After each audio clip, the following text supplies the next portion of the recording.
new here, welcome.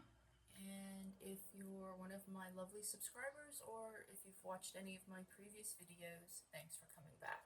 Okay, today I have a couple of recipes for you.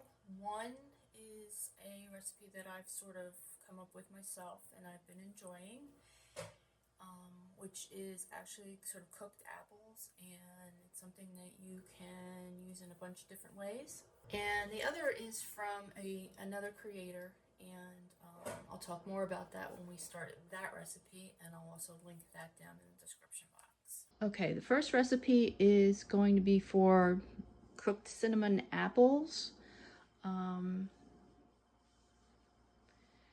This is my own recipe, although I did see that Danny Spees from Clean and Delicious just posted one too, and hers is a little different from mine. I'll talk about the differences between the two. I'll also link hers in case you're interested. So for my recipe, I'm going to use 6 apples. These are Cosmic Crisp apples.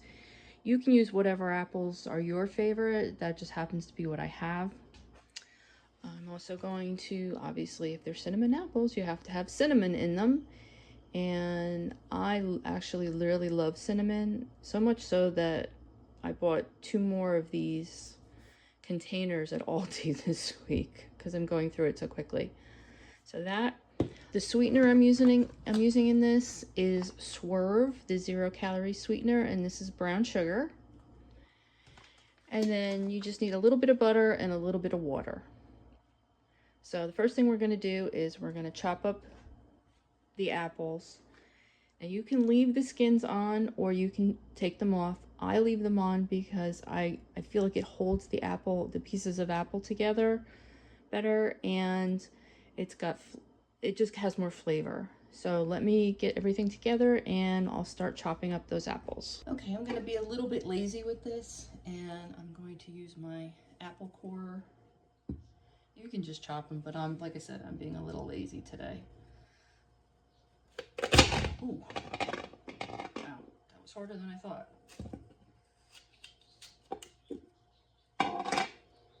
We do have a compost garden, or several compost things in our garden, and so all of these scraps will go in that. So you want to cut these so they're somewhat even, so they'll cook evenly. It doesn't have to be perfect. God knows, I don't have great knife skills, as you can probably tell. I also need to sharpen my knives. They're very dull, and it makes this a lot more difficult.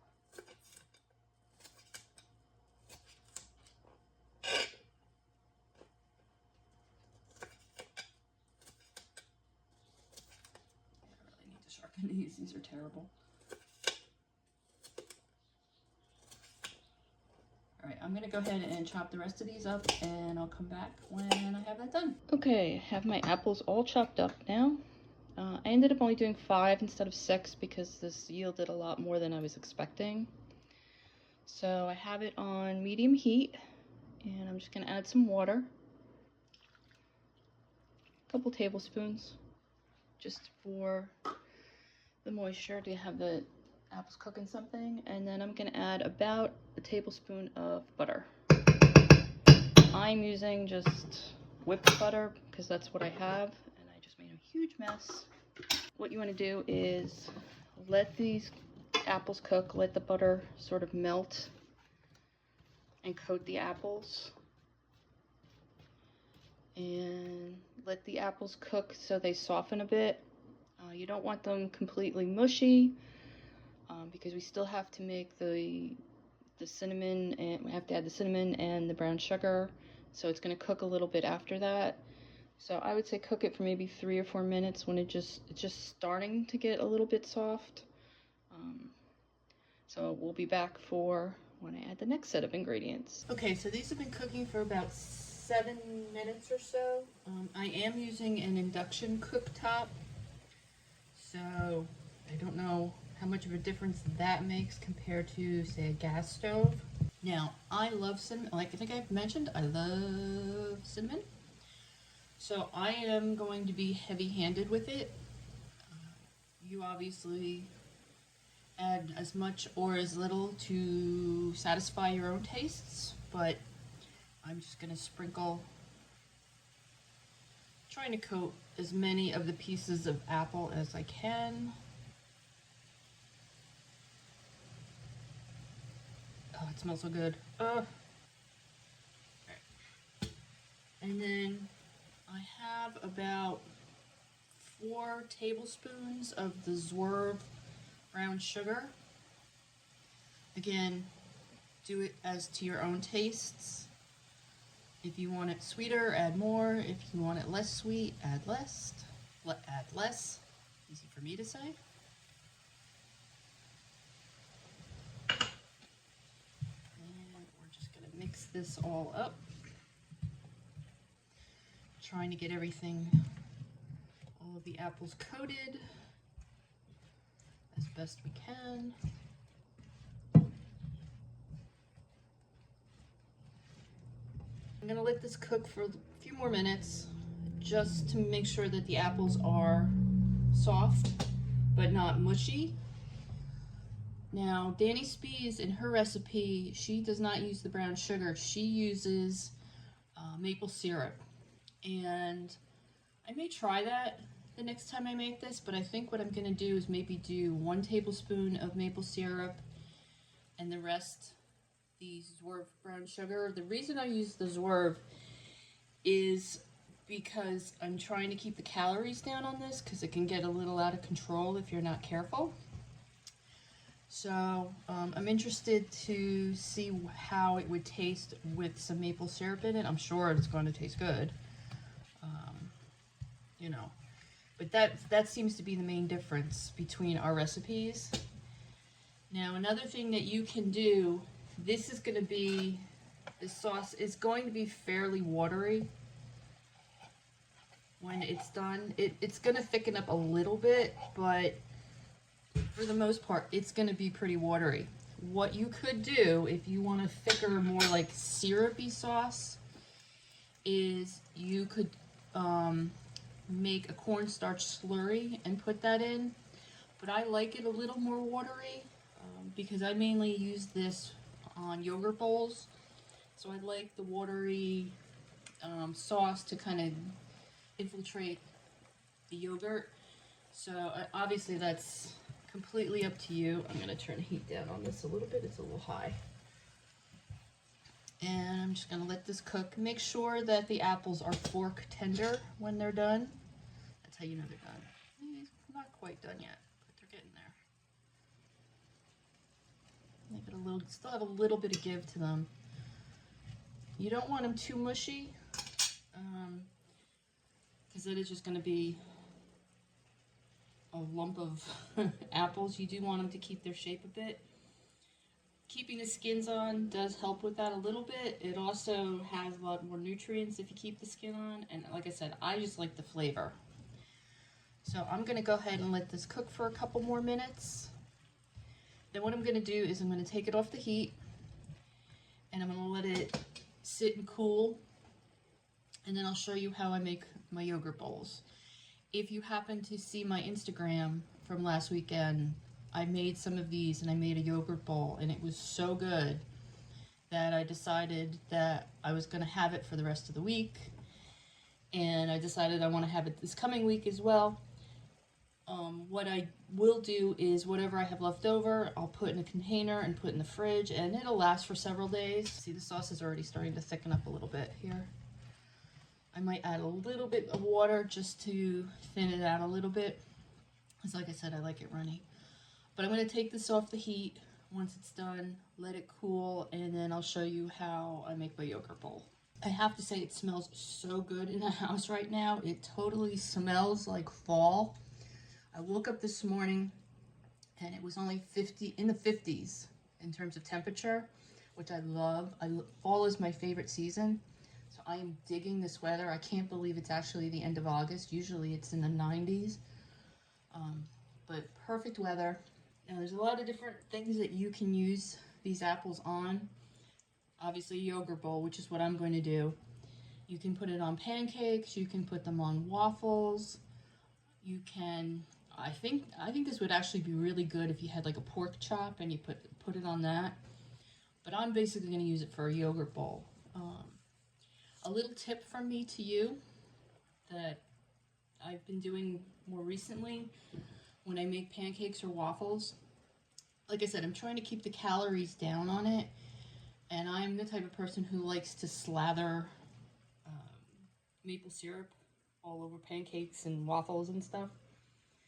And I'm trying to get away from that, and I've found one good way to do that is to actually put some of the maple syrup into your batter. It makes it less messy. You use less, but you still get the flavor of the maple syrup. So I made a batch of waffles a couple of weeks back, protein waffles, I should say, and I put the maple syrup in the actual batter. It was so good, without the mess, without the sticky mess. It was great. So that's just a little tip from me to you. Thought I'd show you my yogurt bowl that I usually make. My favorite yogurt is, let's get this a little further away, the Faye. This happens to be the 5%. That's what I have on in the house. And I usually do about 3/4 of a cup. So let's just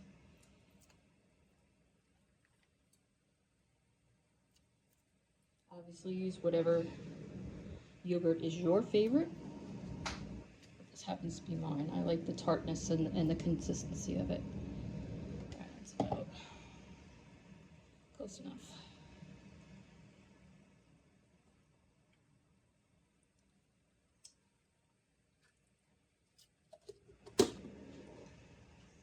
And again, my love of cinnamon knows no bounds, so I add more because I can't have enough. And then I will just take some of the apples and the sauce, sprinkle that on top. The sauce is really thickened up. The first batch I had made last week was more watery. I guess I put more water in it. But this is very, you can see it's a little more, it's a little thicker. Let's get a few more. Okay. And that is going to be my breakfast for the day. I did want to show you one thing that I made a while back. It's actually been in my freezers. I made those apples, and then I made some protein pancake batter, and I baked it. I put the apples on the bottom, and then I put the pancake batter on top. And I like to take this with me when I'm riding my bike. It's got carbs, it's got protein, and a little bit of sugar in it, and it's a good snack while I'm on if I'm doing a really long bike ride and I just need some quick energy. I think if I were to make this again, I wouldn't put the apples on the bottom. I think I would mix it in the batter, because this gets kind of messy and it comes apart when you try to eat it. So, you know, and I have like chia seeds in here, and I don't know, all kinds of stuff, protein powder and oats, and you know, all the good stuff. So that's something else you can do with these apples. And what I'm going to end up doing with, this is what I have left. What I'm going to do with the rest of that is I'm just going to package it up, put it in the fridge, and then I'll have it for the rest of the week. Anytime I want to have that, probably most likely for breakfast. That's what I've been doing with it. Or a late night snack, whatever. So, as you can see, that makes a decent amount, so I have quite a bit left for the rest of the week. So let's do a taste test of my yogurt bowl with the cinnamon apples.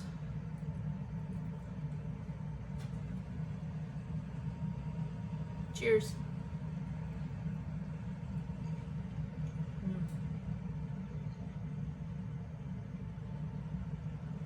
That is so good. It just feels like fall to me. You know, smells. My house smells like fall right now. It's great. It's my favorite season, so I'm very happy.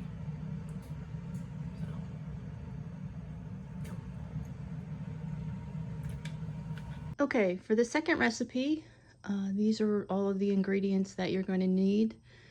The recipe is from a channel called Philo Fit by Cooking. I believe that's how you pronounce it. I apologize if I've butchered it. I'll put a link to the original video down below in the description box. But you're going to need some, actually you're going to need some oat flour, but I don't have any oat flour. And it's very expensive, so I'll show you how I'm going to use the regular oats. You need whatever your favorite vanilla protein powder is. I happen to have Quest right now. In his video, he uses full-fat cottage cheese. I don't have any full-fat cottage cheese, so I'm going to use the 1%. You need a sweetener. Again, I'm going to use the brown sugar Swerve. Egg whites.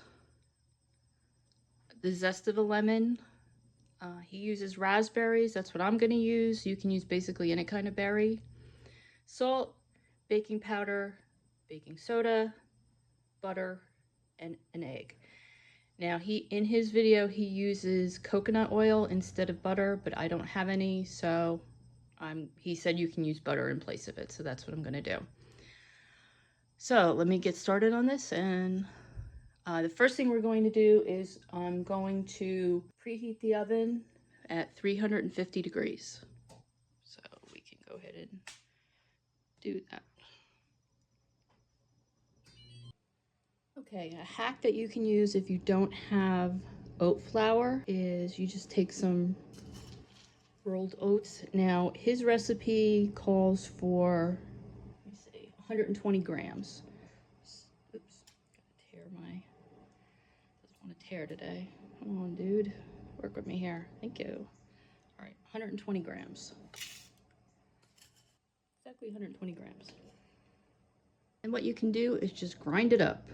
This is going to be loud. Sorry. You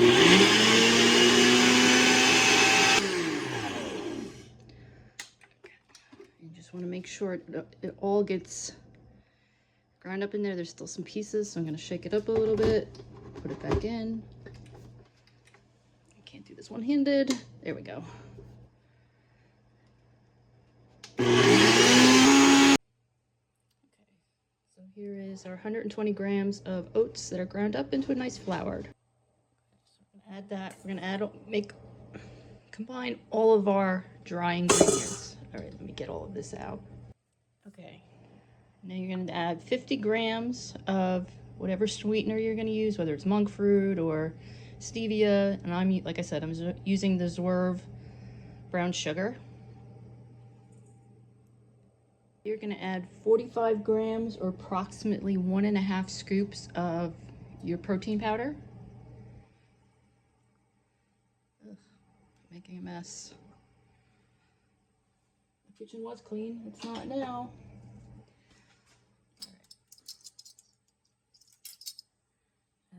Can I just mention how much I love these measuring spoons? They're magnetic, they stick together. They have two sides. If you have a smaller container where it's hard to reach in, you can use that side, or you can use the rounded side. And what's also nice, if you're doing a recipe and you have two things that need, for example, a 1/4 teaspoon, you don't have to use it once, clean it, and then use it again. So I need a 1/4 teaspoon of baking powder, or no, 1/2 teaspoon of baking powder and a 1/4 teaspoon of baking soda. Okay, here's 1/2 teaspoon of baking powder and a 1/4 teaspoon of baking soda. And then you're just gonna add a pinch of salt. What you wanna do is you wanna mix all of that together.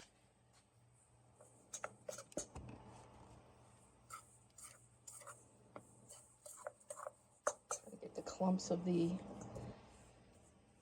Swerve out as much as possible.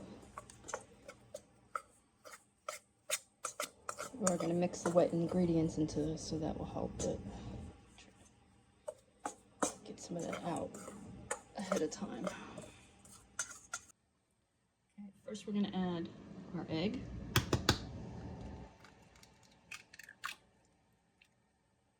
Egg whites. Next you add 30 grams of coconut oil or melted butter. I'm using melted butter. 200 grams of cottage cheese. Now in his video he does not blend it. I am going to blend it because as I've mentioned before on this channel, I do not like cottage cheese. I will only eat it if it's hidden in something else. So I don't want the texture. I don't like the texture. So I'm gonna go ahead and blend up some cottage cheese.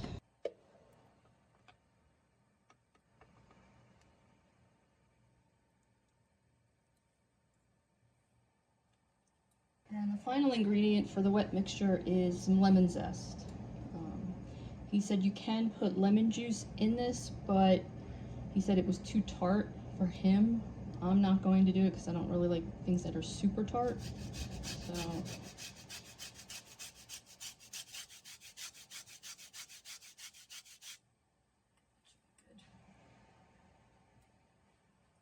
Get the rest of that off.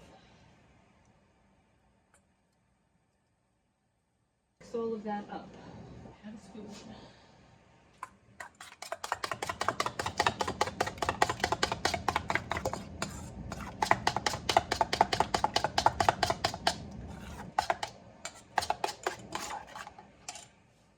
Is to add your wet ingredients to your dry ingredients and combine. And he says to combine it really well. This may take a little bit because you need the protein powder to sort of absorb the moisture from the wet ingredients.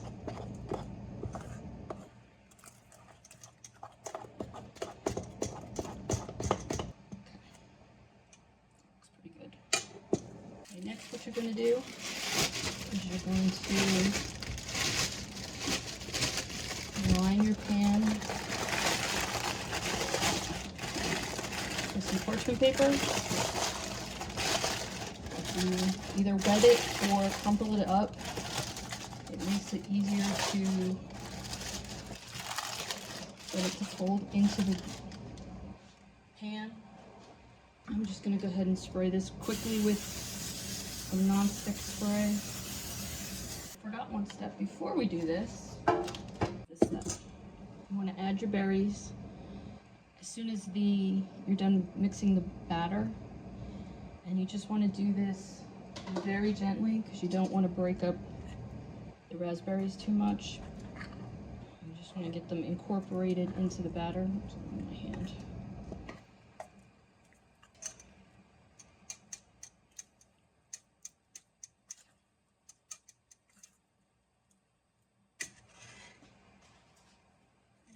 Take your pan and add your batter.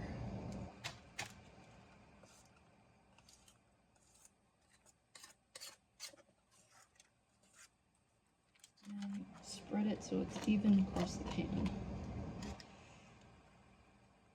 Okay, once you have that all set, that's what it looks like. And you're going to put it in your 350-degree oven for about, he said 40 minutes. I'll test mine. I think mine's a little different, so mine tends to cook a little more slowly, and I'm probably gonna turn it at halfway through. So into the oven this goes. Okay, the cake is done. I might have overcooked it just a wee bit. It was in the oven for about 45 minutes. I did end up turning up the temperature to 370 because it seemed like it wasn't cooking. So this is what it looks, a little burnt. He did say it was supposed to be brown on top. Now he says that this recipe is 95 calories, or 95 calories. The entire cake is 95 grams of protein, and he splits it into 4 slices. I don't know, that seems awfully big to me. I'm probably gonna have more than 4 servings in this because it's really large actually. So I'll have to adjust the protein macros, but it smells really good. It looks good. The top is, like I said, the top is a little burnt, but it's not black. So that's how it looks.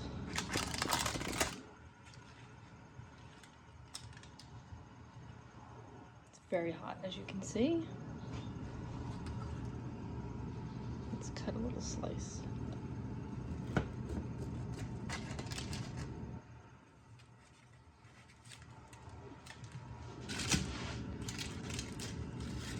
And that's what the inside looks like. Oops. And you see it's smoking hot. Okay, so here's what it looks like. Cut, sliced up. Let's try a little piece of it. It's very moist inside. It's a nice close look.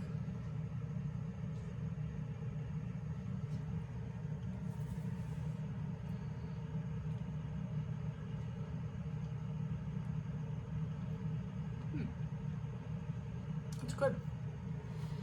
You get the tartness from a little bit from the raspberry, and you can definitely taste the lemon. I think he's right. I think if you put lemon juice in this, it's going to be too tart, but the zest gives it some nice brightness. It's actually pretty good. It's still hot, but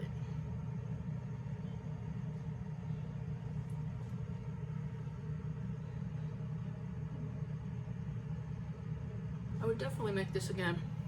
I might try blueberries. I put the zest of one lemon. I might put a little less zest in it because it gives it a lot of flavor. Yeah, that's good. There's no way I could eat a quarter of this thing as a serving. It's way too much. But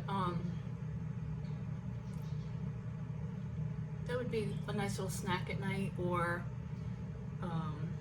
breakfast. You know, for breakfast I usually have a protein chai latte, and that's usually 30 grams of protein. So if I eat, you know, if I divide this up into like 6 slices, still probably getting 16 grams of protein from it. So with that and a chai latte, that would be a pretty filling breakfast. So I'm gonna let this cool now, and then I'll probably slice it up and put it in my fridge, so I have something to either snack on or have for breakfast. So, interesting. Again, the recipe will be down in the description box. If you're interested in trying it, I definitely recommend it. So if you decide to make either of these recipes, let me know down in the comments and let me know what you think. So I hope you enjoyed these recipes. If you did, please give this video a like and consider subscribing to my channel. Thanks so much for watching. Have a great week. Take care.